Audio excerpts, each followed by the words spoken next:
Now it has audio. Sound. Yes, audio. Button I had to press to make it all work. These are the fun details of running a YouTube channel that occasionally requires some extra effort. Yeah, I forgot to turn on the microphone, so it should have sound now. I'm assuming there's sound because I see the little things going doo-doo-doo. Let me jump to the... have sound now. I'm assuming there's sound. There we go. All right. Woohoo! Okay, working now. Yeah. So, I got all the buttons now. Me left, me right, me here. Actually, let's make some arrangements here. Get all my screens set up, which I should have been doing ahead of time. Which I wasn't doing ahead of time, because that's the thing. But that's life sometimes. We'll put y'all here. Look at all this. People join in, people, all this stuff working. And for today, we got a whole nother shot going on. So we have this shot here, main cam, but we also have bench cam. Hi. So I'm playing with some stuff here. I thought, hey, maybe we'll play with some of this stuff as we go. Matter of fact, let's jump to the other camera. So we'll go back here, over here. Actually, man, there's lots of angles to play with. I know I had problems last time with, what do you call that? StreamYard, which was a pain in the butt. Real pain. But, yeah, at least I got this working now. Where is, let's drag this over here.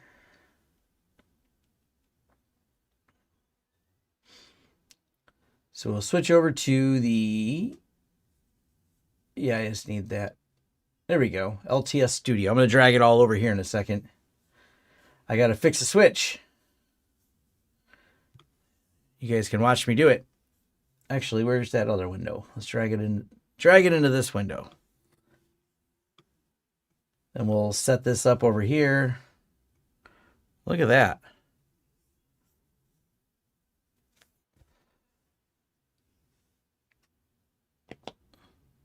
Put myself right here. I need to mess with the... I can actually make myself big if I wanted. Oh, that's a weird one. Ooh. Is that working? Oh, one of my angles is broken. I have to fix that. Get that fixed in a second. Let's fix this switch first. What are these ports set to? Perfect. Actually, we'll put this one at...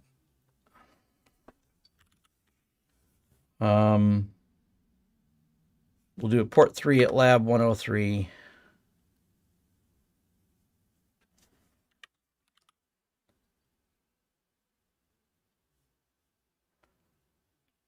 There we go. Now, if we plug something into this. All right. So how did this get messed up? How do I show me like I was before? Where's cam 2? There we go. Just got off the stage. So many UniFi devices, so many VLANs. Yes. That's actually important, though, is being able... I mean, this is just my lab network. I manage bigger networks. That's for sure. There are some very large networks out there and a lot to manage with them.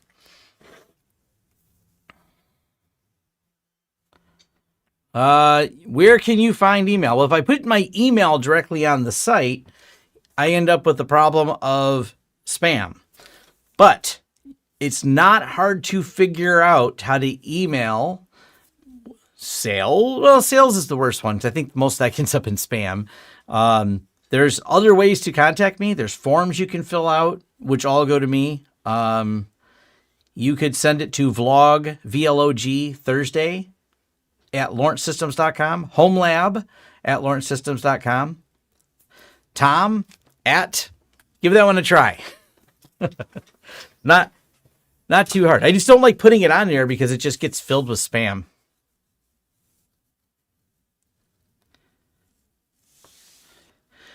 When you operated as an MSP, did you use something like ConnectWise Dashboard, formerly BrightGauge, to manage clients? I used, ooh, that's an interesting one if you can ask AI. I like that question. I used Ninja One. I used to use Enable and I moved to Ninja One. Ninja One was what I was using for RMM. CNWR uses, they still do. I'm just not with them anymore. They use ConnectWise. I'm not a fan of the ConnectWise, the older system. I've never used their newer ASIO system. They use their older managed system over at CNWR. So the bots can read the chat, but they're not smart enough to fill out forms. Probably. Oh, and yes, we should play the Python spam. I do like that. I do like that. So, look at all this fancy stuff. Make sure I said hi to everybody here. First, everyone had to say speak up, no sound. Check it in. All right. I think we got all the questions done. We'll get to the other stuff in a minute. Now that I got the cameras working properly.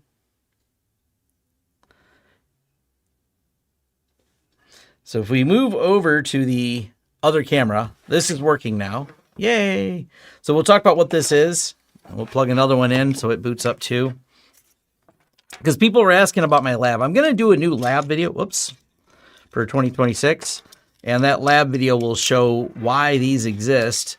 And they exist mostly for learning, but also, well, for me, it's learning a little bit and teaching a lot. I always validate and test things like firewall rules. It's hard to see. This says PyLab 1, and this one says PyLab. Well, that one says PyLab 2. This one says PyLab 1. So these are my little Raspberry Pi lab devices that I have laying around. Oh, yeah, and I've been testing this little device. I'll have a review of that out pretty soon. But let's talk about... what are you cooking this week? Not much.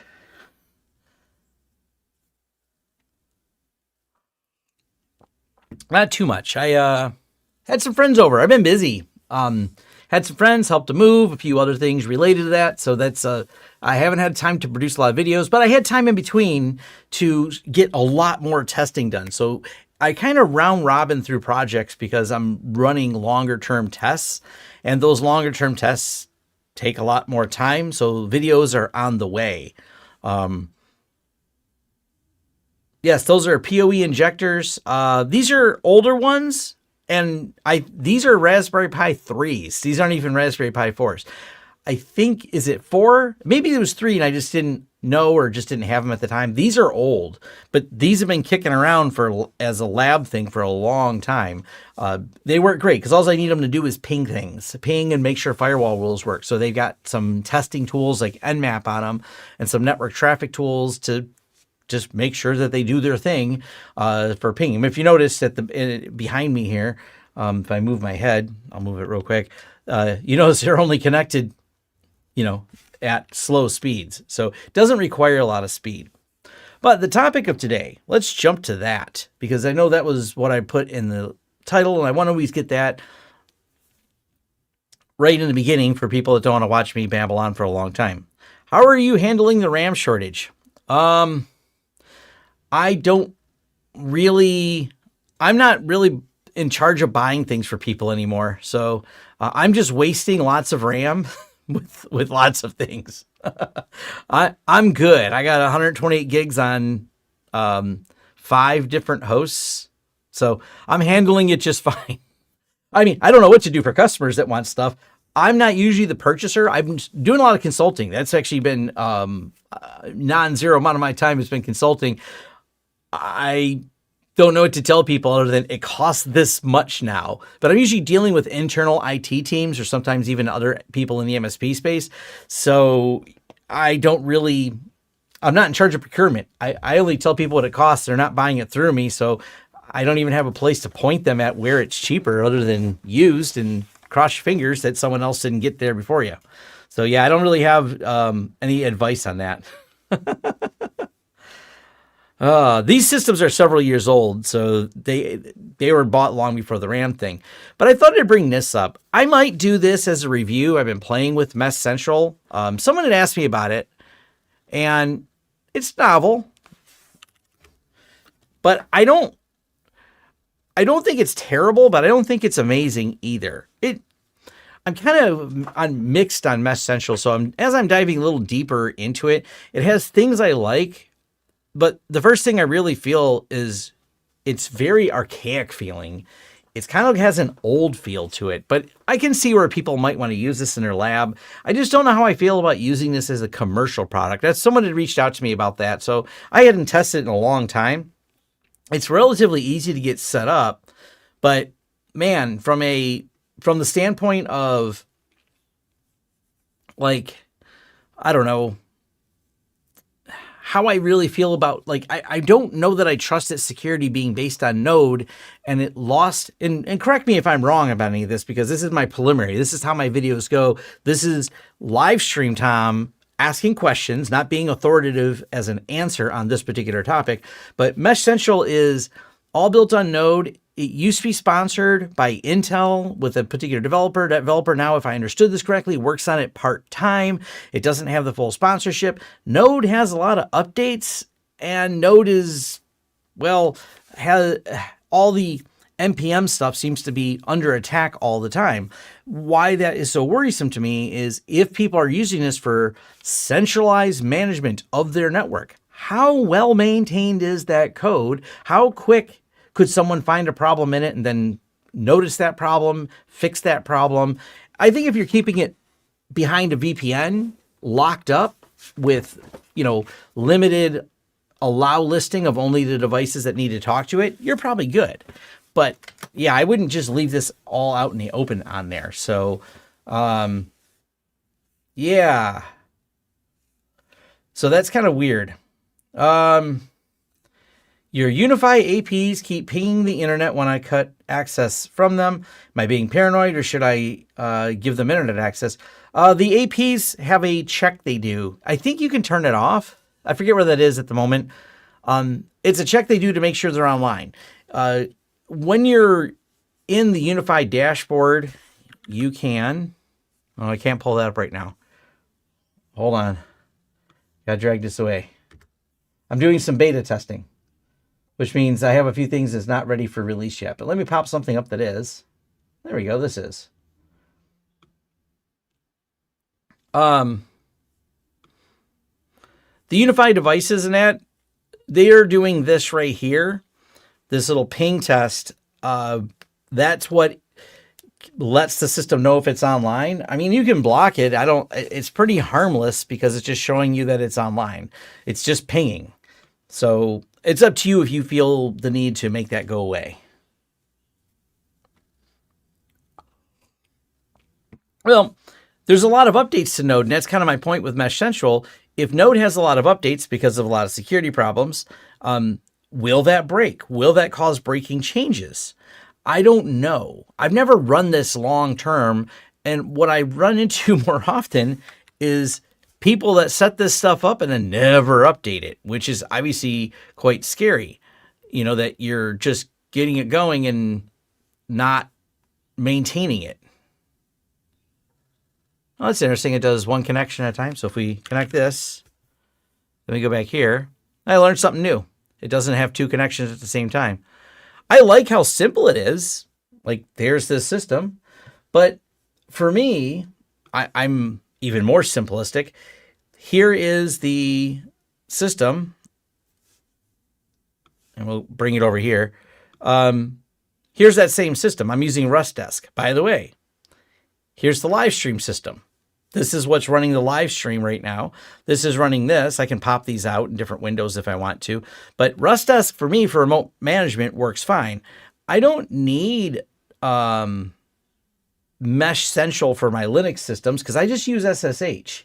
But I know it's doing more than that. If you wanted it to be like, all right, we're going to log things. We want the details. I want to know these details, and you want to use it for a full management system, I get it. You want to be able to, and I do like this feature for Windows. We go back here to terminal. you know, I have now a back-end access to this particular Windows system. That's a nice feature. That's weird. Microsoft Windows 10.0, but this is a Windows 11 system. Huh. Weird. Being able to connect and upload, download files. Cool feature.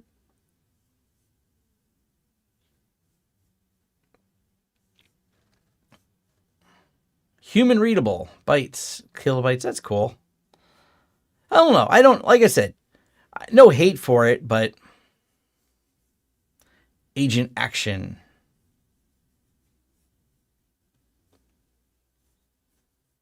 I don't know. I'll play with it some more. Maybe I'll do a video on it. Reach out to me if you've had experience with it, good, bad, or other, and let me know if you like Mesh Central, if you think it's an amazing tool or whatnot. You just showed us your own RustDesk and password. No, I didn't. Let me pull it over. Oh, you mean for my system? Yeah, that's I don't care about that. Here. There's the one-time password. You can't connect to this, by the way. It's connected to a local system, so this ID doesn't work for you.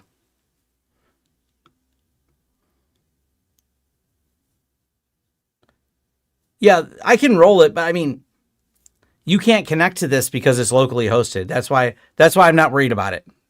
I know, I was like, wait, what password? I also have, and by the way I set up RustDesk, I do not allow RustDesk to control any of my main systems. For example, that's why I got this big pink, I think it's a pink error message. We have this pink error message right here because RustDesk doesn't have permission to control my desktop.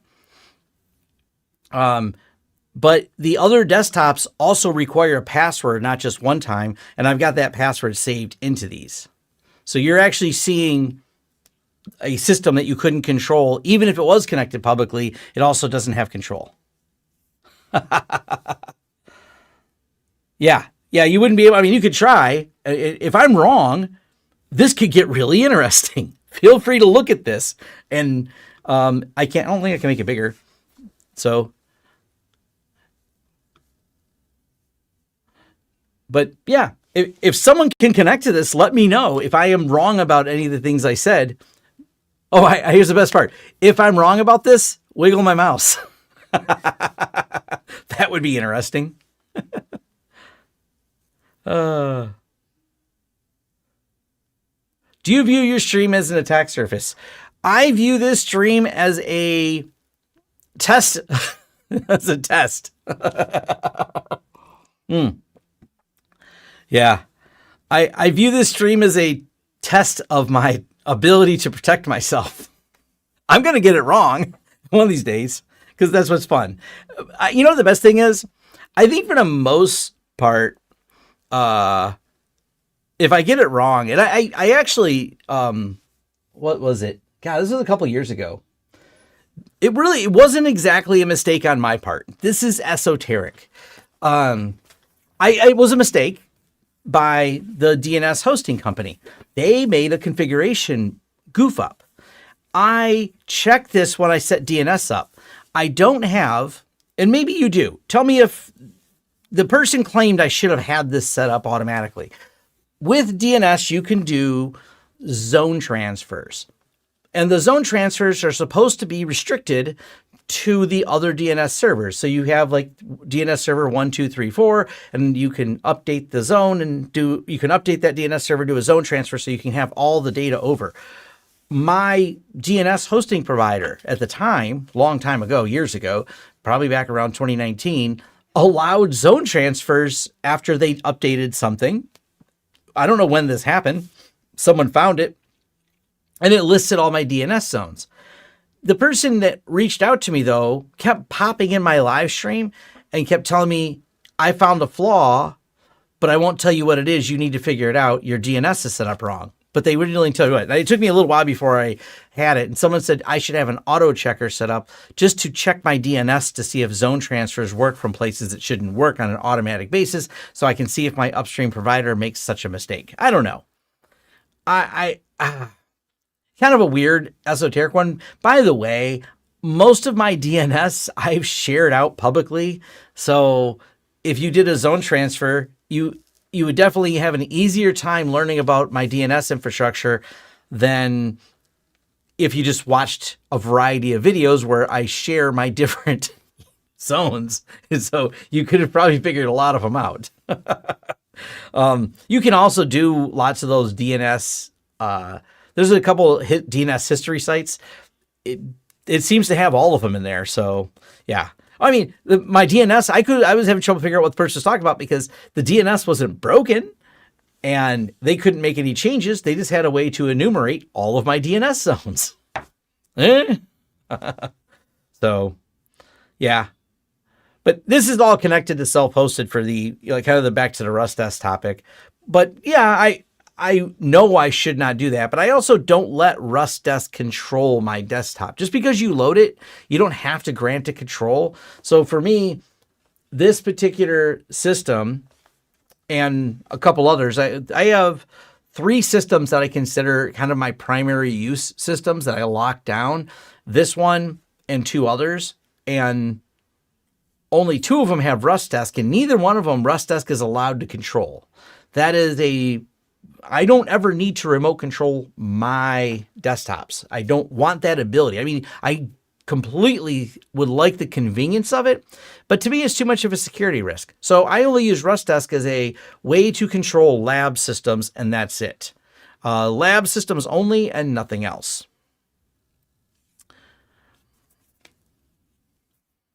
Do you know which remote management system your Railcam operator could be used to manage your cameras and servers or infrastructure? I'm curious. He uses a common platform. I'm really close to doing the Railstream video, but a lot of that, like how the camera data gets over, is just OBS.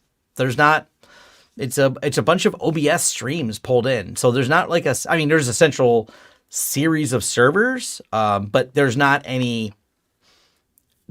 like some central controller that's being used for that.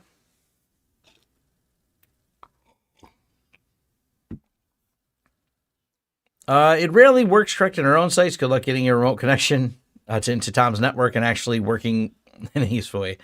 Are you referring to RustDesk? I haven't had any problems to me. RustDesk has actually been very reliable. I have been really overall happy with RustDesk in terms of how simple it is. I can see it being a little bit more challenging. I've talked to people in the MSP space that use it, and I can see where something agent-based like this might make a little bit more sense. I don't know, but I'm kind of curious how people feel about RustDesk. Like, for those of you that have used it for a while, how do you feel about it? I know I was curious and tried it with Linux. It worked, but I don't know. I would not want this on all my Linux systems because I prefer just to straight up manage things from SSH. That's my preferred management method. What does that do? I don't know. The interface on this is just, it feels so old. I don't know. It's just, my files. I don't know. Maybe it's good enough. Maybe I'll start playing with it. I don't know. I'll leave it running for a while and see how it works. But I think RustDesk is the. Oh, I got it. I use RustDesk, but via IP over Tailscale. Yeah, Tailscale's great to use RustDesk with, locking it down. RustDesk also does Mac. Yes, it does. Faintly on the live stream. All right. Love RustDesk. Just remote to parents' computer to save driving over there to print them stuff. Yes. Looks like Windows XP. Aren't those icons of essential intellectual property Microsoft? I don't know. They are similar to Microsoft. I don't know. It was sponsored by Intel a while ago. I don't know that these are actually Microsoft ones. So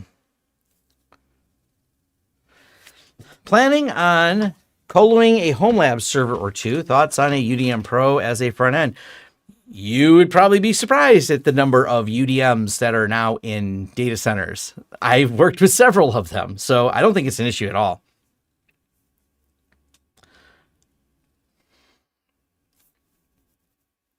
Windows remote management relies on WRM being configured correctly and domain permissions. Maybe. I am not a good person to ask Windows questions of. I am kind of Windows dumb. Mesh Central's been around for a while. It was back years ago, and I don't know how many years ago it started, but we have the internet, and we can probably look this up. I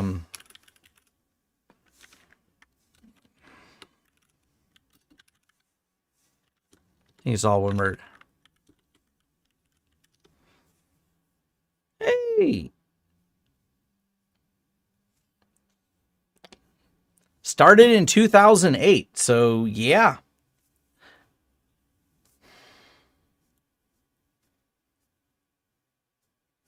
So it's been around for a while.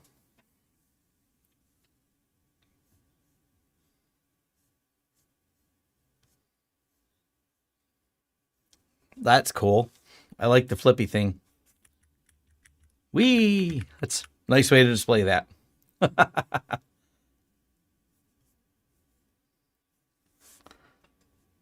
So yeah, Mesh Central's been around for a while and it works. That's how I feel about it. It's not amazing. Back over to these now that they're booted up. So here's the Pi. Let me refresh the screen. I have one. Where did the other one go? Did it boot? Oh, okay. It's there. Oh, it doesn't understand what it is because it's on a different network. So let's go ahead and find something and log into it.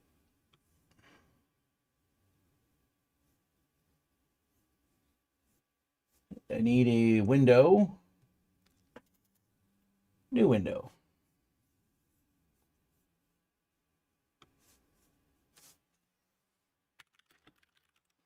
Probably should make that bigger.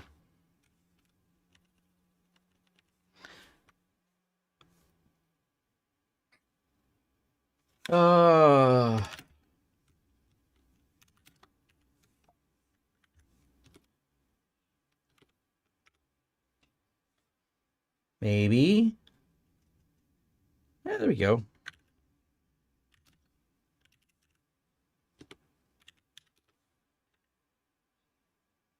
Sweet.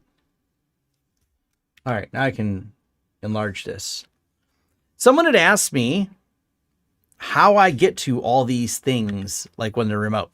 So this is from the UniFi Firewall video, and this was called DemoNet. And to give you an idea, this is it's typing slow for a reason. I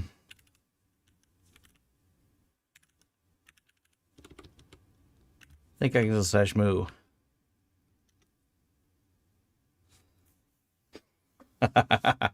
There you go. It gave my IP address. And feel free to look that up. That's not my IP address. I would like to host a website and have tested open ports and servers before. I got scared off by the internet noise poking in my services. Do you have any advice? Use reverse proxy plus CrowdSec. I mean, I host my forums and WordPress both publicly because so people can get to them. Highly isolate it, keep it patched, keep it up to date. The internet noise is what it is. CrowdSec is helpful, so there's a little bit less noise. But yeah, if I were to log into my website and just look at all the noise, there's a whole lot of noise. There is a whole lot of people hammering and occasionally just sending all kinds of crazy to all the ports. So make sure you're patched at any given moment. So lazy to look up at my watch from my phone. All right. Can USB switch USB use any wired network from time to time versus uplink? I mean, yeah, you could wire it, but why would you buy it if you were going to wire it? So yes, you could. I just don't know why you would.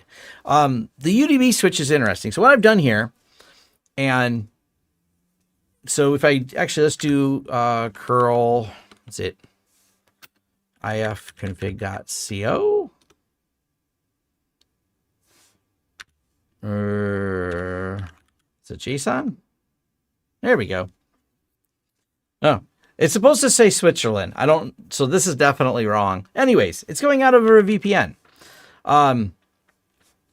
The way I use these different pies is, let me exit out of this one. That one's kind of slow, but if we go here to PyLab 1, it connects much faster. I already know this is on my IP. These pies, and we'll switch over to this other camera real quick. So I got different ports to different VLANs, but what the pies do is give me a place to be able to, that's clever. It's really slick. Anyways, I'm amused by that. I've just got them powered up here, but when I'm doing different network switches and testing, and I want to be able to get back to these, I have Netbird loaded. And what Netbird does is allow me to easily connect to these anytime I move them anywhere. So anytime these get moved to some other network, some other device, if I take them somewhere, they are a jump box into the network, because as long as they get online, they automatically phone home, and then I can SSH into them. And I've got them all tied to a Netbird instance that's also in my Docker system. And that allows me to, that's why I logged into SSH Docker in order to make this work, because it's the fastest way. I don't even bother loading Netbird on my local systems because I don't need it. So I'm in my Docker system that also is where Netbird lives. Therefore, I can connect to PyLab 1 and PyLab 2 or any other lab servers. Those are just a couple of them I have set up. And then I edit the names of them. But it's kind of fun when you set it up with something like Netbird, and that allows me to easily, without having to do any funky VPNs or port forwards, whatever double, triple NAT routed out through some privacy VPN and back in, I'm able to set up a series of firewalls and do all the testing and lab work I need to do, and still have something behind each of the firewalls to make sure I got all the rules right. Do you do the Netbird thing at the data center Wi-Fi for uplink and handoff? Do you do Netbird thing at the data center Wi-Fi for when the uplink handoff is busted? Not sure the question you're asking here. I started hosting a public application with UniFi. Reverse proxy VM is only allowed to talk to another VM in a different network, and only the ports and IP it needs. Yeah, locking things down. Do I think Netbird is a better option in Tailscale? One of the reasons I like Netbird is it's open source. So I think they're both really good. I think Netbird has an edge, the fact that you can self-host the entirety of it, and it's fully open source. So I'm a bigger fan of Netbird than I am, or Netbird over Tailscale, but I don't think Tailscale's bad. Tailscale definitely has a lot of market popularity because they were very early on in a game to do it. And they do a good job, but I still really like Netbird.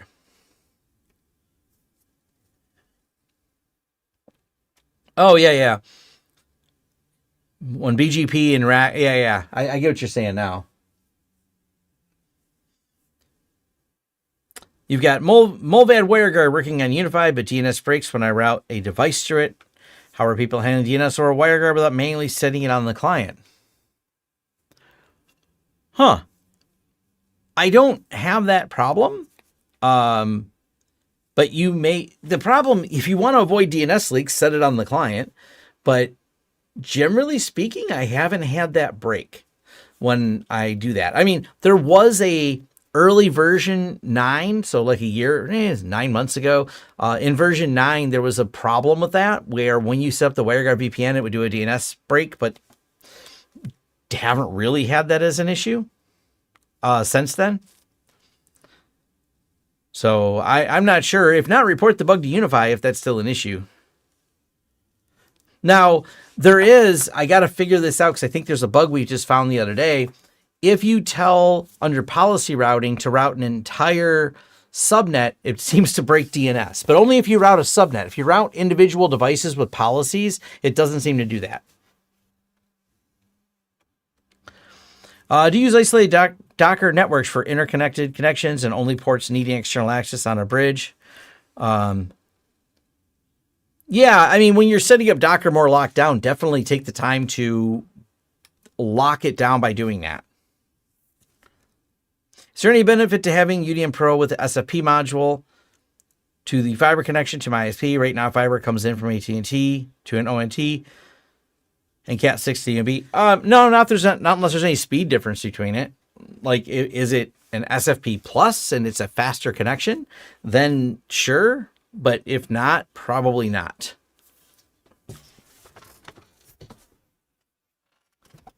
Got a smudge.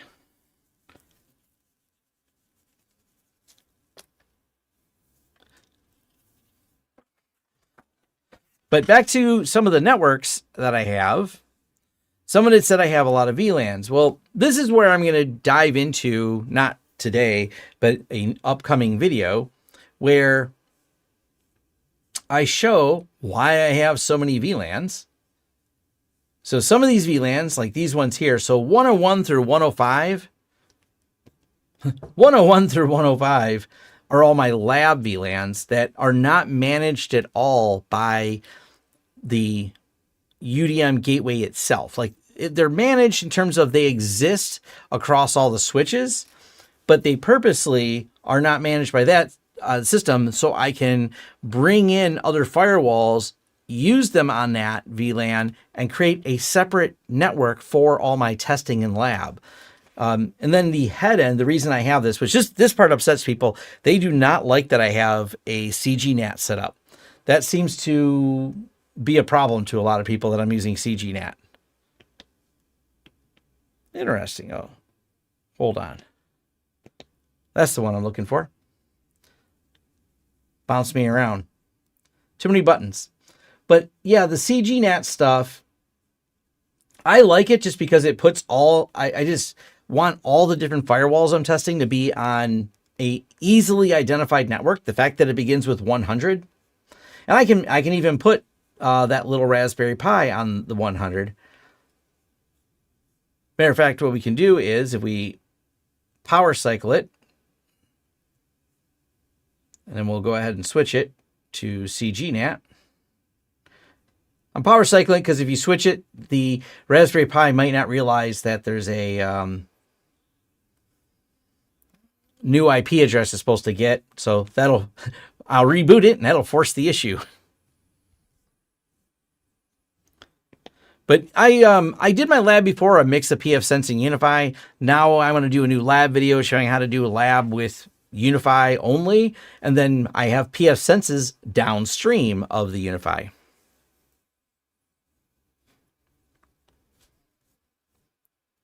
Because I do have,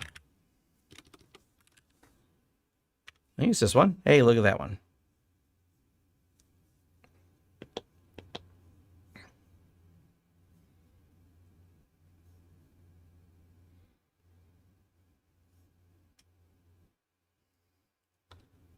Oh, ooh, an update for WireGuard. That's interesting. Is there some release notes, I wonder? Bump version. Oh, DNS fix. Always DNS, right? Let's go ahead and update the DNS on that.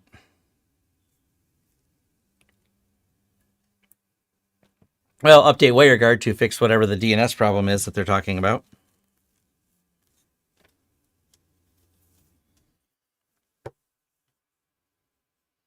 But yeah, I do a lot of different firewall testing. So this is why there's so many different things on my network. Oh, not just firewalls, just lots of different things I always plug in to test. I got a Windows user who deleted a file and emptied the recycle bin, and now they want that file back. I know it's a long shot. Can any recommendation for undelete programs? Ooh, I'm sure a few people will have some suggestions. It's been years since I've used any of them. There used to be, and I'll look it up because I'm curious if it still exists.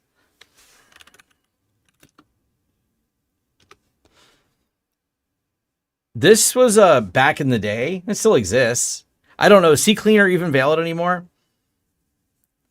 Back back years and years ago, I'd use this program to recover a few files for people because it was relatively inexpensive. $25. I don't know if this is still a good or not good program anymore, but this is one from a long time ago. Recover.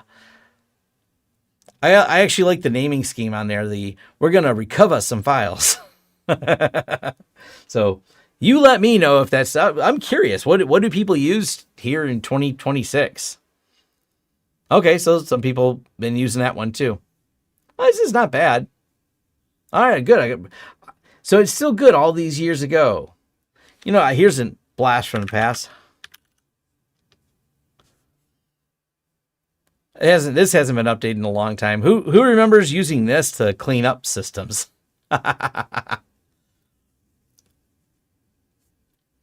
Combo fix. This program was forever ago.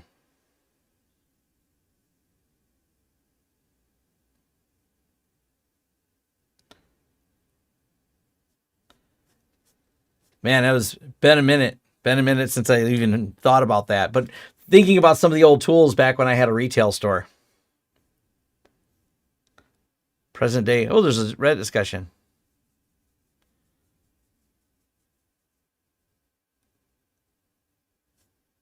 Yeah. I'll go down that rabbit hole later. All right, this is updated.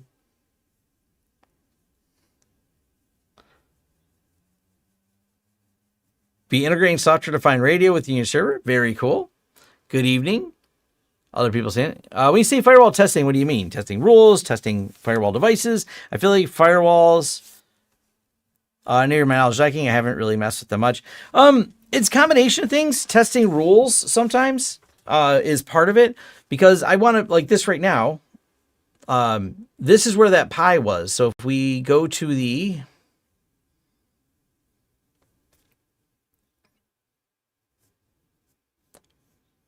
devices, there's our little Raspberry Pi that was connected to this device, the Pi Lab 2.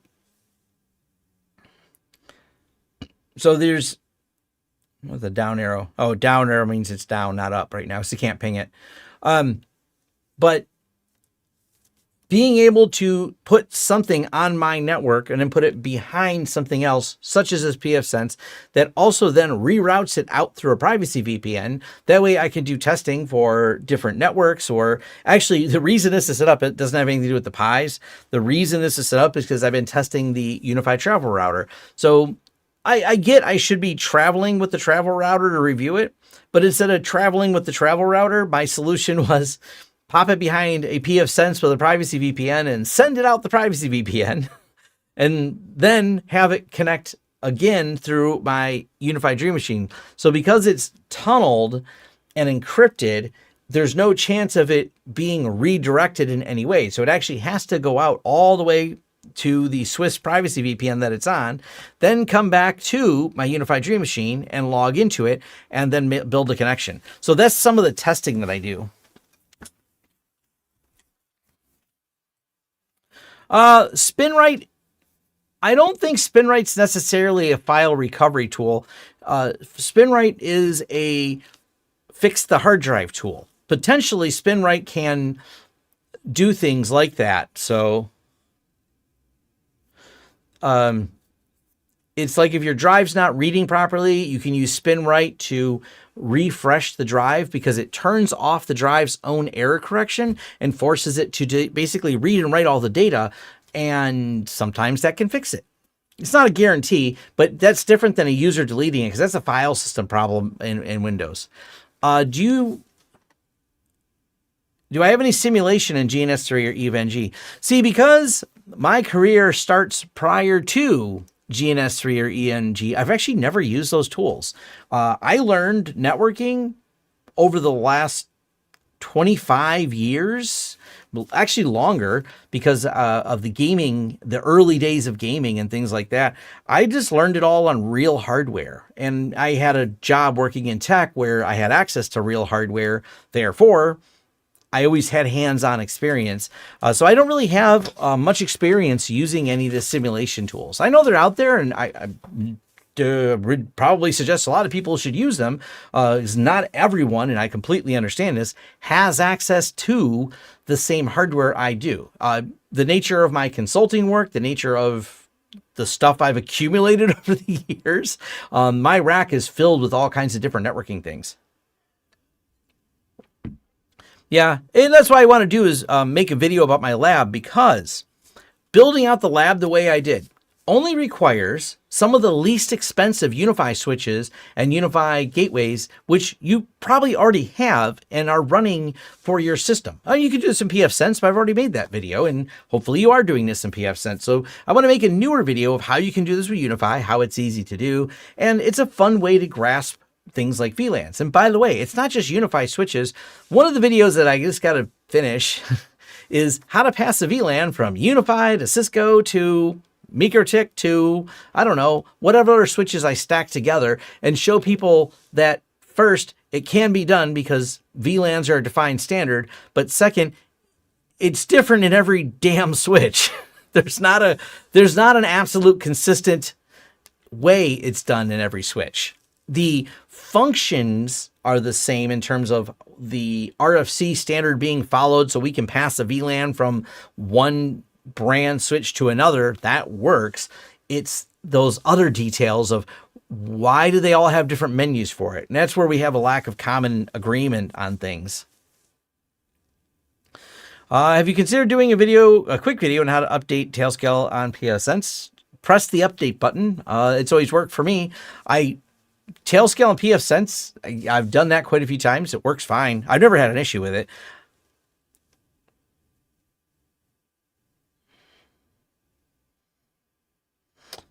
Whoever controls the firewall must have had a building burned down. Maybe, yeah. VLAN is virtual division of physical switch. Yes. It's simple in some ways, it's less simple in others. This is true. I have a UniFi MikroTik combination stack for my switching. The VLANs go through just fine. Yeah, you can mix them together. And I think that's what people often will do, is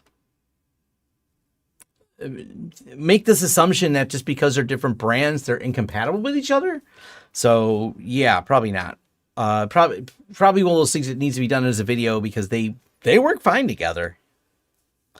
Another project. Ooh, it's dark out, so I can test this now.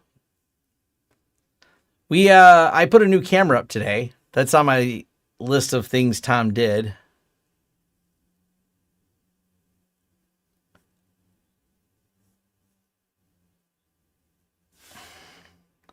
So now I have a zoom camera.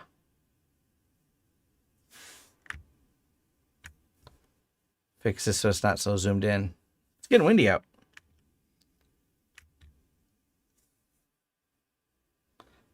Oops. Well, that's a cool effect. Oh, that's neat. You can see the targeting. We'll zoom into that. There we go. We'll just watch that thing spin with the wind. But yeah, this is kind of fun. Yeah, this thing is... the night vision is wild on it. So I'm working on the review of this.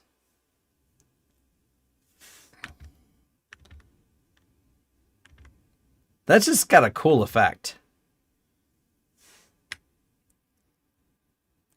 If you notice the name, this is my squirrel cam.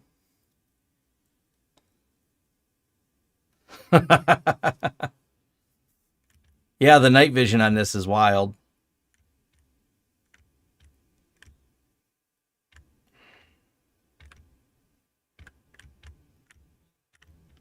Actually, we'll zoom into this.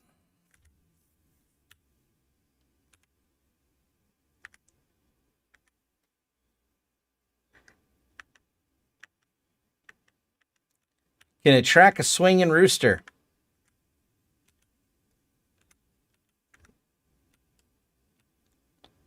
It's having trouble focusing on it. It's back focusing.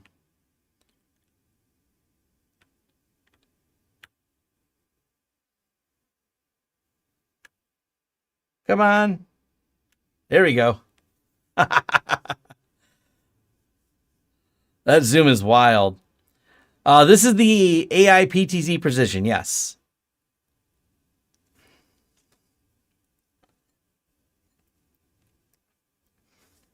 I'm really overall thrilled with the UniFi camera system. So this is the AI PTZ Precision, the latest one, and it has a 32x zoom on it, optical, not digital zoom, but optical zoom, and it is just really good. The quality on this has been, we've got a couple of these out in the field. I can't always share everything that's out in the field. So these are cameras I can share. I have an agreement with some customers to be able to share some of their other cameras. But yeah, this is that. But let me show you something even cooler, because I will pull this video up. I did a demo earlier. This is going to be in the video itself, so people will find this fun. Let me drag this over to here. Whoops. This is what 32x zoom looks like in my backyard. There's me on my phone, so you can see what I'm doing. I'm zooming the camera out. So that's what a 32x zoom looks like. We'll play that again because it's just fun.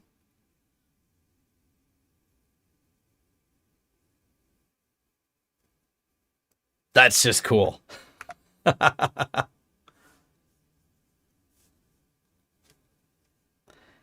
You think the G4 Pro had better optics? I don't know. I feel like the second cameras are buying expensive. There doesn't seem much more. 2,000. I just bought a PTZ and was underwhelmed by the zoom, but it wasn't $1,000. Yeah. They're really impressive. Now I do have, and where did this thing go? Where'd my group of windows go?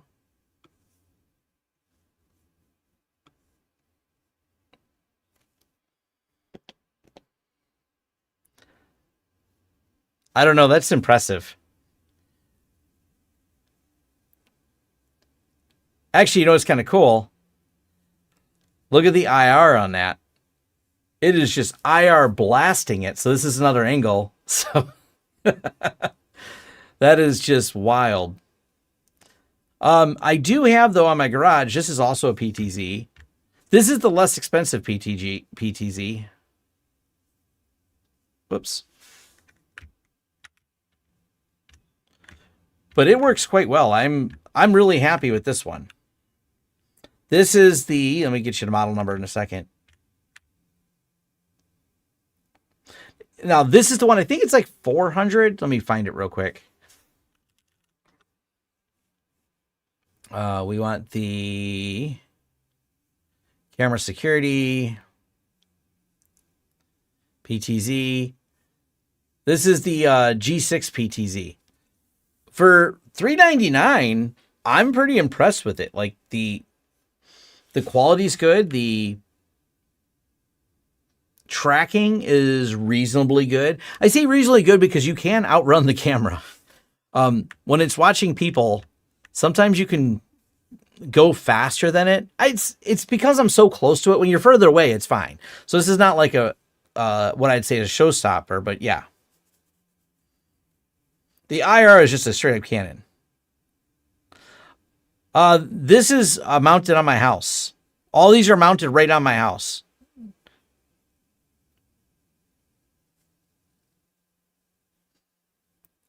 So I keep waiting. I haven't heard anything lately. Have they put in an auto backup offsite for Protect? Nope, they have not. I've not seen any auto backup for Protect.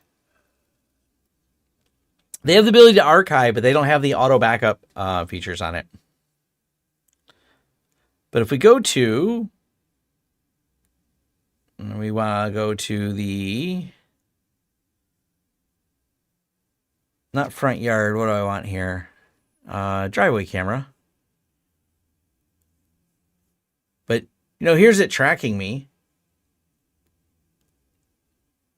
When you're close, sometimes it grabs it like that. But it followed me on a motorcycle just fine.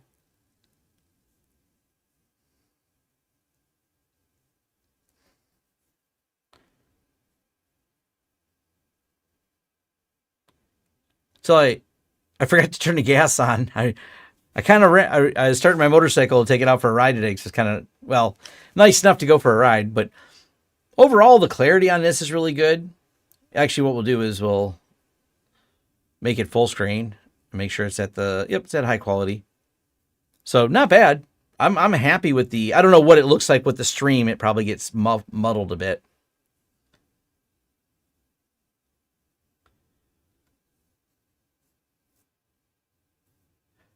Me looking for packages.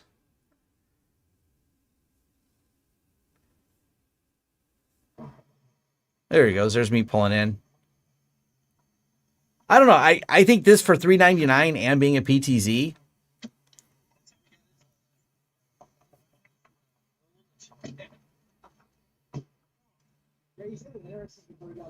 So not bad.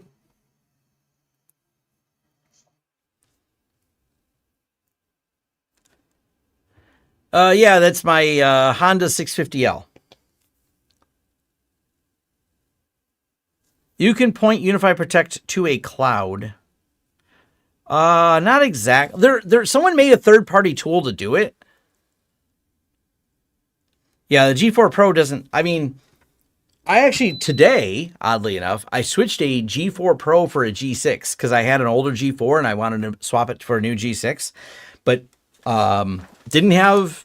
The mounts are the same, so I didn't have to take down the mount. I just had to screw on the camera. I don't really see any problem with it. I think I'm actually impressed with the fact that the G4, I've had it outside for years and it still looks good. It still works good. No issues. No issues with it at all. But the G6 has the better detections for sure. And better IR. Because this is a... does it tell you the model? Yeah, G6 Bullet. Whoops. G6 Bullet right here. Put me over there. That IR blasting is wild. Look at that. Oh, you know what I could do? This is fun.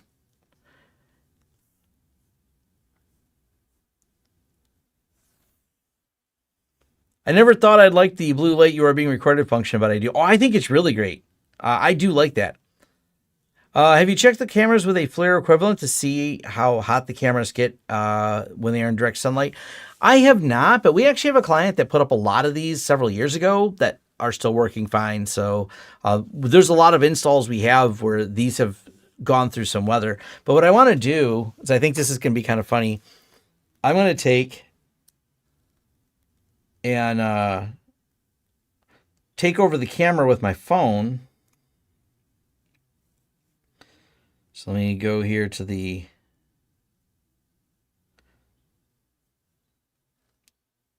where's the controls?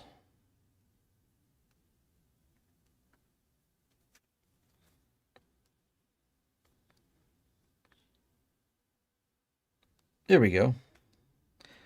So I should be able to do this.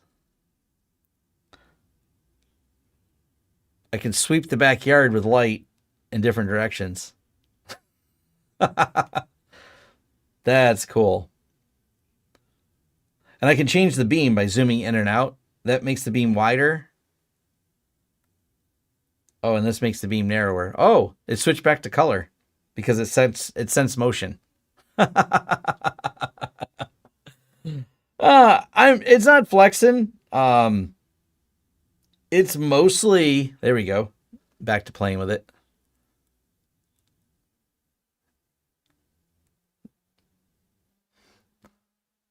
It's just kind of fun. I play with a lot of expensive toys due to the nature of my consulting.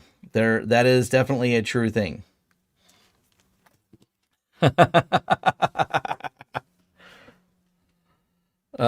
Go to the house way in the distance. This is interesting. They're kind of fighting over each other on this. we'll put this back to return home so it faces there.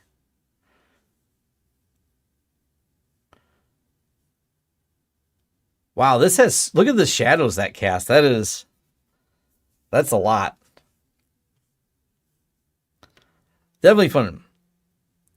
Yeah, pretty good color balance considering it's dark. I agree with that completely. Yeah, the color works really well on it. I mean, it's impressive. Go to the house way in the distance. Oh, yeah. Good video, Clay, on the UniFi reviews. It's funny because I brought this up at my last live stream about UniFi reviews, and Clay over at DPC Technologies, if you haven't seen his channel, he's covered. Clay's got a really good video on these PTZ precisions, and it's wild when you talk about that, because when you do something like this, we'll do this. And I know this won't show anything. This is my friends, my neighbors. They know about this camera. Matter of fact, I'm going to be giving my neighbors probably access to some of my cameras. Now, it is reflecting a lot on the trees, but you can see my neighbor's house. See the little flash on the house where it's doing the focus? That is just wild.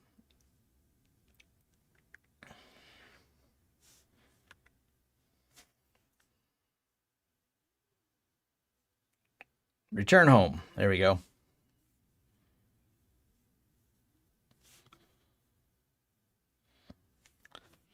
Put up the UniFi camera with a DLSR and AT telephoto lens. Yeah. Yeah, make sure they never walk naked. That thing got a Hemi.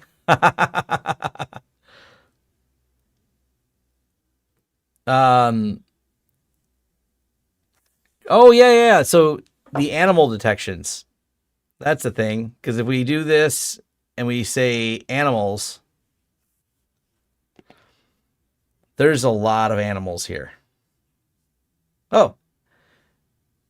And then my friend, his dog was over, so there's his dog playing in the backyard.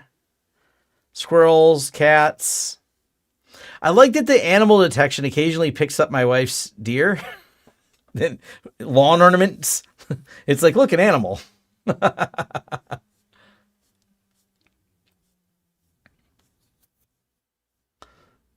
Kind of fun.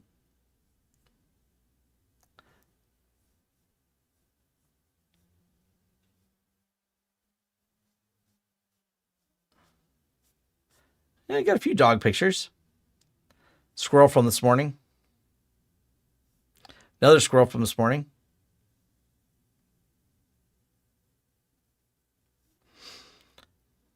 The only thing I wish it had was some better animal tracking. That would be, well, I may, and this is what, big picture, I may set up something like Frigate to track animals, but it won't actually control the PTZ for tracking, but it might be kind of fun. It's kind of a to-do list. One day, time around storage and find out it's just all squirrel and dog pictures. Yes, that is absolutely a thing that could happen. I could just have an entire hard drive filled with squirrel pictures, and I don't think that's a bad thing. That could be fun. So one of the things I'm going to do is, I've talked about this before in terms of how I'm going to be doing some reviews. Let me switch over.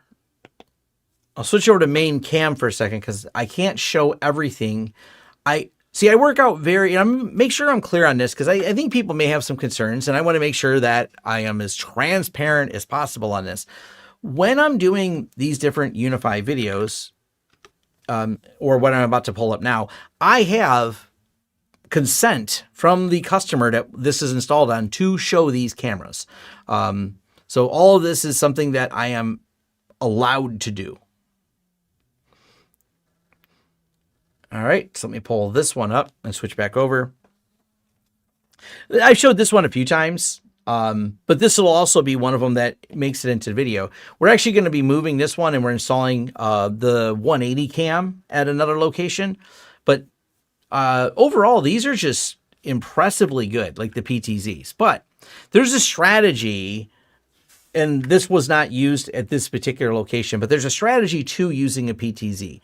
PTZs are great, but obviously you sometimes want it to track something. You sometimes want a wide angle. Generally speaking, it comes down to budget. When you install a PTZ, if it's something you need to always capture the whole area, you might be mixing PTZ along with a wide angle. So they kind of work in tandem, ideally, where it's not just a PTZ, but the PTZ gives you that enhanced tracking of something. But while you're zoomed in, you might be missing the big picture. So it's good to use them in combination where you have kind of a wide angle shot that's critical, and then a PTZ to lock in on something to get a little bit more enhanced detail, zoom in, follow the person. And the Z part's important because if it's just panning, panning is kind of okay, but it really needs to zoom in. I don't mind the smaller, like I said, the G6 PTZ, but this one, man, I mean, the extra level of detail you get to be able to read. This one's hunting a little bit, probably because of the lights over here at this business, but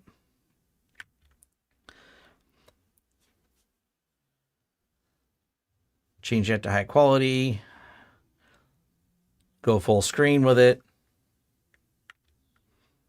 But it does hunt a little because it's at night. So there is a little bit of that. But these are the important things I'll cover. I mean, there's no hiding any of this. It's going to work better in day, but it's impressive that that's not very close. Oh, we're about to watch a train.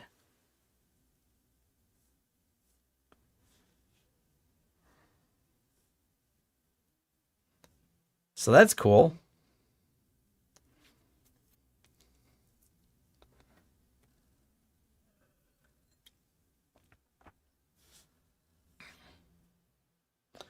So we're going to watch the train at this point. I'll move this over here. We'll bring the chat back.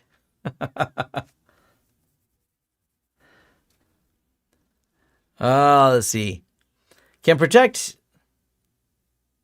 Yeah, this is a bandwidth problem right here, by the way. This is not the camera. If I go to download this out of the camera, it'll be a lot better.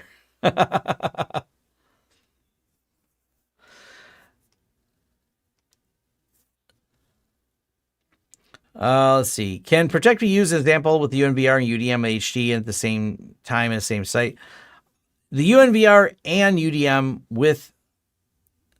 You don't use... So Protect goes to one or the other, not both. But you can use them. I mean, I have a separate... I really recommend, unless you're just using a couple cameras, not using Protect on like UDM. UDM's okay. It'll work. But if you're someone who wants a lot of cameras... Definitely look at their NVRs. My friend got a non-UniFi PTZ that had both zoom and wide angle in the same video stream, which is nice not to miss. So yeah, that's definitely a cool feature.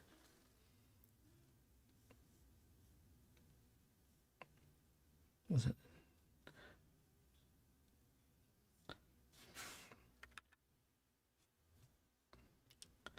It'll look better if we zoomed out. There we go. Now the quality got better too.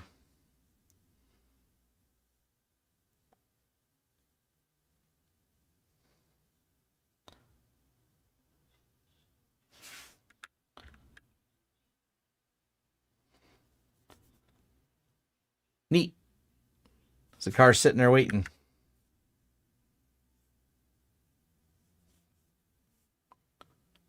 That is pretty cool. If you want to nerd out and watch trains all day, I'm just saying this exists. By the way, let me find Fostoria.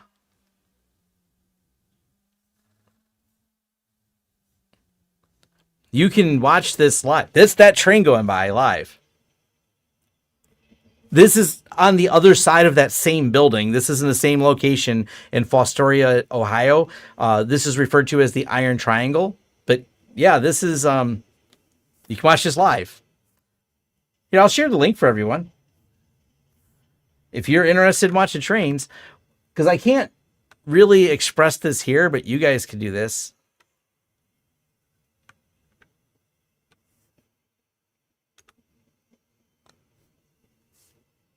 There you go. Oh yeah, yeah. See, you guys can all the sound. Railstream is in the live stream here. Hi, Mike. I'm so impressed. Mike does such a good job, not just the cameras, but the audio as well. So, by the way, this is all running on a TrueNAS. And I don't want me big. I'm not as important as this train going by. Whoops. Oh, I can't make this full screen and have the chat up at the same time. That won't work. Whoops. I got to do it this way. There we go. But yeah, y'all can check out the trains as they go by. I talk about what does Railstream do, and make sure you have some good headphones or good speakers when you go there. It makes a difference because if you want to feel like you're there with the trains. and Mike, let me know how many people clicked on the link. Did we see an uptick on Fostoria camera?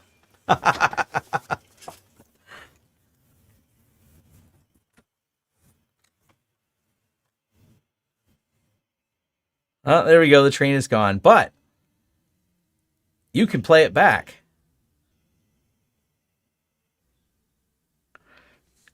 Actually, let's jump to the front of the train.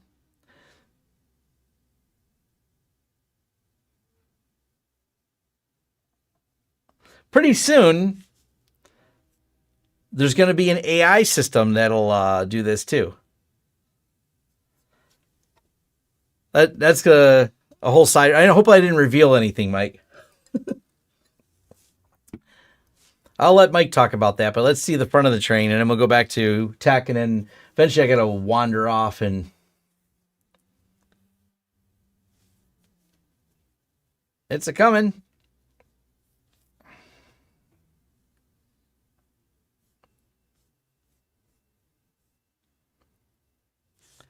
Just sharing all the tech. Yeah. My Firefox security wouldn't load the video. I'm not sure why. This is not and will not be a flock.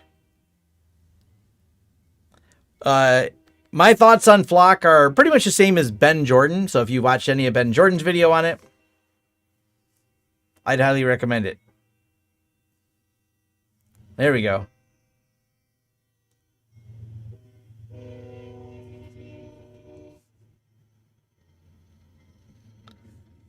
All right, now we've seen the front of the train. All right. We kind of got derailed on that topic. Get it? Derailed? All right.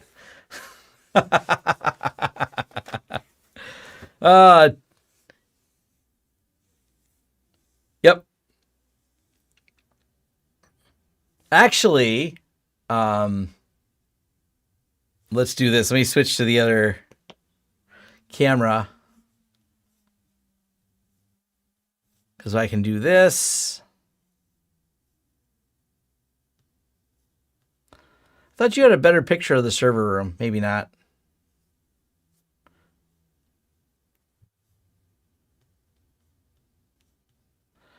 I thought there was a different angle, but this is the server room where some of that's running. It's just not a great angle. All right, enough of that. Enough of that. Boom, boom. Oh, this one. There we go. Shows the mess from one cam. Yeah, there is two. Talk about seeing two of the biggest diesel-electric hybrids. Nice. Oh, man. It's fun though. Me and Mike play around a lot with technology. Mike's from Railstream. He's the one where we've been doing a lot of the testing on this technology. Actually, I can switch to that too. This is another. I have a lot. Like I said, I have a lot of reviews kind of in process, and this is what I talked about on Reddit the other day. I gotta jump to the switches.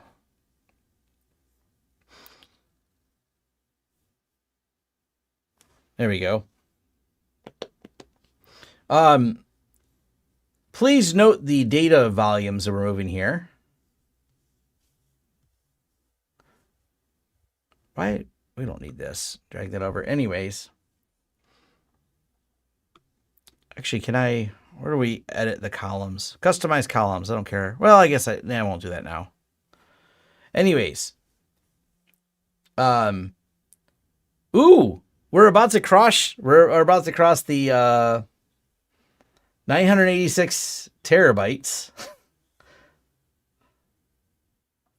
9.29 petabytes of data. So we're almost to 10 petabytes of data here. So a lot of the testing, and this is where unboxing versus testing, full circle, why I made the video. Yep.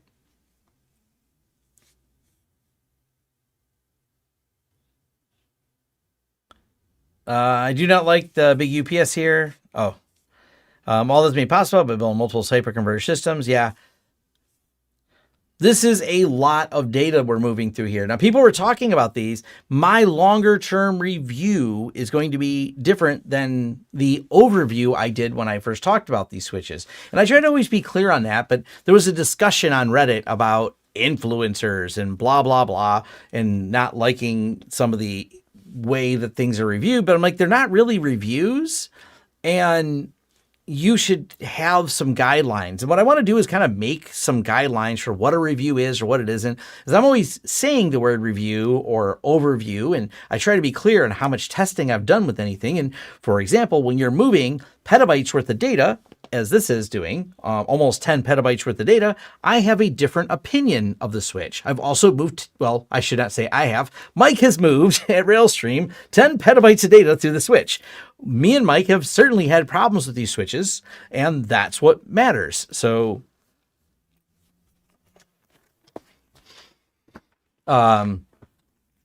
it's one of those, I always like to be very clear so I can give you the most real world data I can on a lot of this stuff. Because this is not easy. Even my own choices in hardware can sometimes be challenging. I want to make sure it's up to the task and that it's the best deal. And I like sharing any of that knowledge I have with anyone who wants to watch the channel. Yeah, when people call it a review and they're just reading a spec sheet, I know that, and that's very much a challenge. I try not to be just someone who's reading a spec sheet. I cover the spec sheet to an extent, but I really, and what many of you really want to know isn't, did it work when you unplugged it? You want to know, can I move 10 petabytes of data through it? And does it explode if I do so? Does the magic smoke come out of it? That's a better review. Oh, this isn't part of the SFP alert isn't the UniFi. This is an actual disconnected. I think it should say, yeah, signal loss. It's not plugged in. It's plugged in, but not connected on the other end. So multiple issues detected. Yeah, that's expected because it's telling me it's not plugged in, which is actually true.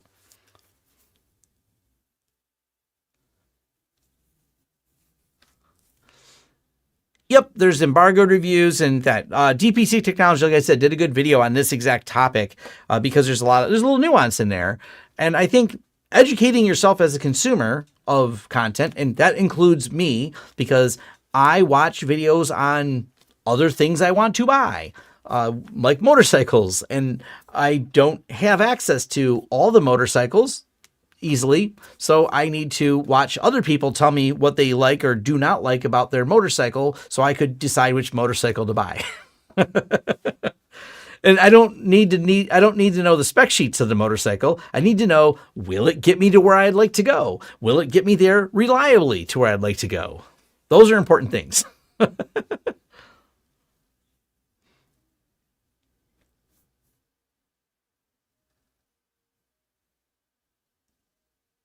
After you get a motorcycle, it doesn't matter. You need to get a fifth motorcycle. We'll definitely say yes. That is kind of what's going on in my garage right now.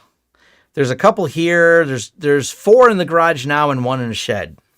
I'm trying to keep it below that, but definitely I have a few motorcycles. It's a thing. Because I was out Actually, is motor, can I tell it to find anything? Find motorcycle. Hey, there's me playing on one of my motorcycles. There's me and my motorcycle in the shed. I definitely go through all of them. I like riding all of them. There's my wife's motorcycle. I was out washing it. Ah, there's my friend who is traveling with his motorcycles. So yes, it's a thing.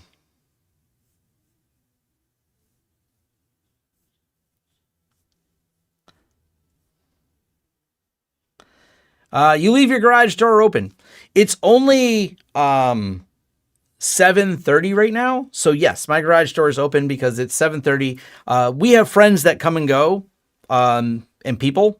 So my garage door, because it comes up to my driveway, is how people come in and out of my house. Usually I have a front door. We just don't use it very often. So yes, the garage door is open until about 8 o'clock. But my wife has, I don't know, didn't have one over right now, but as people come and go, the garage door does stay open. I don't know. Now I'm revealing too much, right?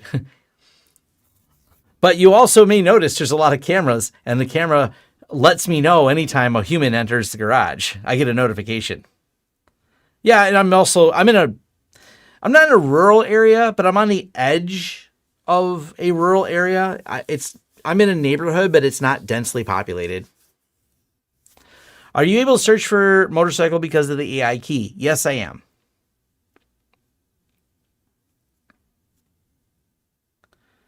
You have too many cycles.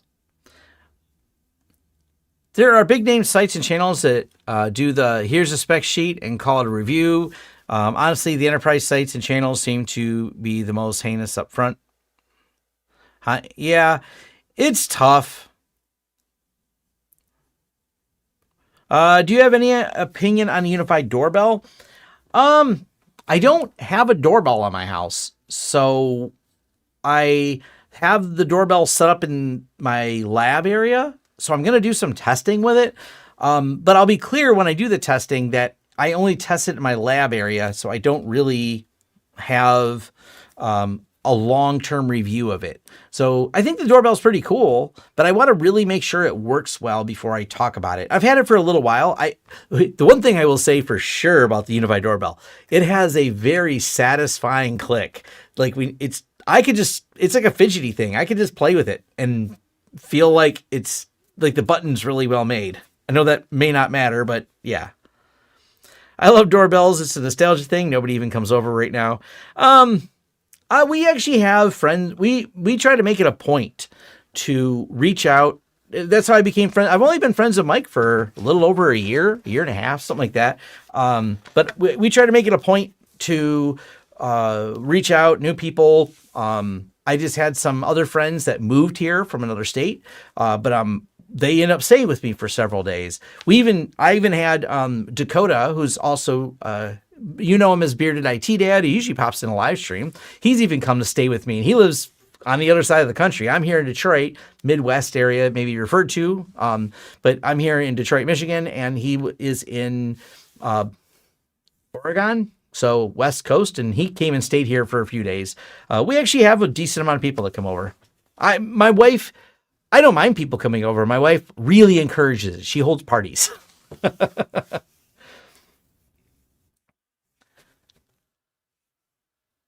I've had the wireless UniFi doorbell over a year, and it's been flawless. I know a lot of people like the wireless one. I have the new wired one, and I think it's pretty cool. I had the wireless one. I don't know who I gave it to. Well, I gave it to one of my employees. I should say, I don't know which employee has it.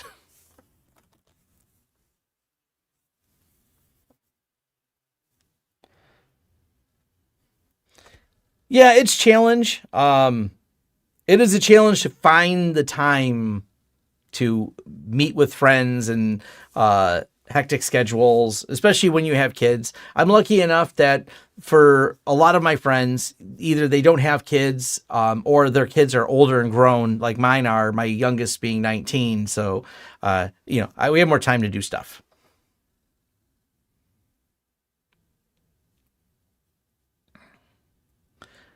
if you're looking to give one away, yeah, I give away a lot of things.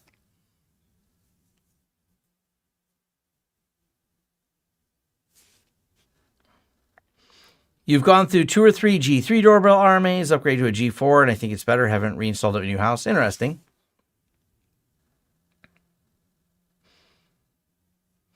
I love the wireless one and had to fish the power cord through the wall, but I prefer PoE injector. Yeah. Thoughts on the G6 180? I will have them soon. So we are going to be doing a commercial install of the G6 180 very soon. Therefore, I will have a real world review of it, because I know everyone unboxed it in a video. And so I didn't bother making a video about here's the G6 180. And I think there's some value in those videos because people show it. They get you an idea how it works. I'm going to have it mounted up on a building that specifically needs that. And I want to see how the real world performance of it is. So I will have a video within the next couple of weeks because it's going to take a couple of weeks of testing it. But I think that I really love the variety of cameras that UniFi has now. I mean, they are this one here for my shed. This is the new, which model is this one? G6 Pro Bullet. This thing is sharp. So this is just really good. So I have a G6 Bullet, but this compared to the other one, that's this one here. This one's sharp too, but the IR is a little bit stronger on the other one because you're seeing the overlap on the IR.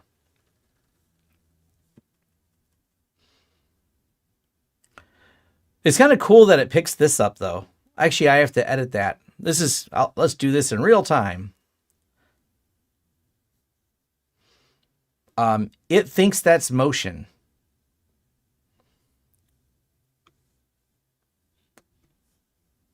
I just put this camera in today, but the camera will pick that up as motion if it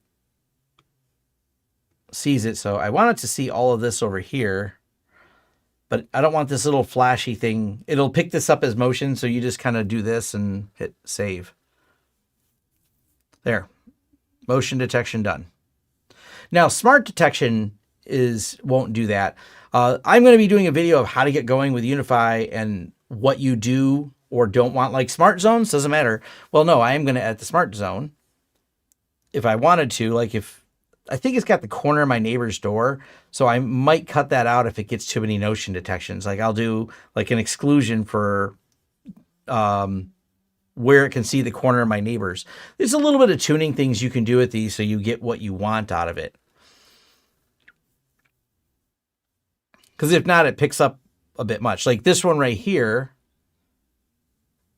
is tuned to avoid, I don't want notifications when my neighbor walks in and out of his house. I don't want that. And the same thing for the smart detections. I don't need a smart detection that someone is by my shed when they're just my neighbor walking out of his house.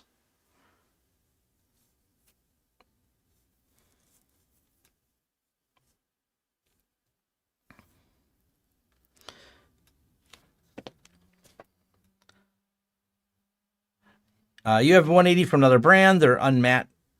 They're unmatched, showing everything. Looking forward to videos. Sure. Need more cameras. They keep releasing better and better stuff. Oh yeah, they do. With as many cameras as you have, you would think you have a subscription, sends you ones every month. I need to buy a spool network cable so I can add enough drops around the house. Do you miss your previous Synology Amcrest cameras UniFi? You know, the only an exclusive feature that I could say I miss, and me and Mike were talking about this today, Mike from Railstream here, because I swapped out a G4 for a G6, there's not any way, if you remove the camera, I can't assign all the previous recordings of that area to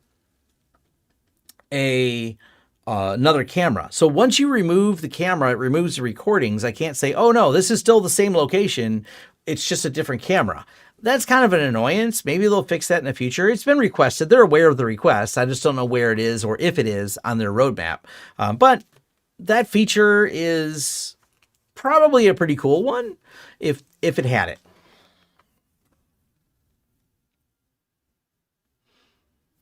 I might talk about the cabling challenges. I hate cabling residential. Businesses are easier than residential. Residential cable, people have a heart attack when you tell them how much it costs to run wire in a residential building. They're always like, what? I'm like, yeah, it was cheap. If you had a commercial building, it would be cheaper. There are exceptions. There are certainly people of wealth who have monster houses that are built more in line, like a, commercial building with a lot of accessibility. But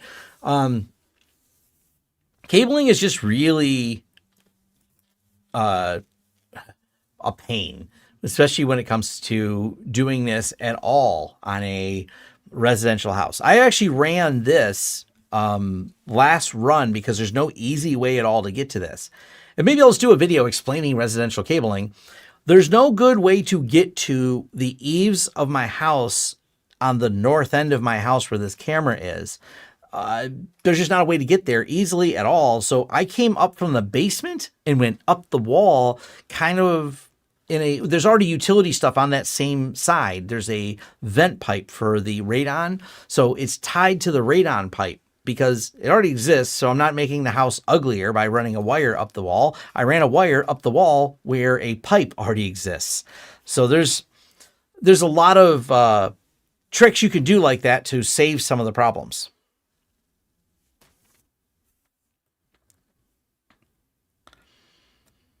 Fun piece of what is your oldest hardware still in use? These Raspberry Pi 3s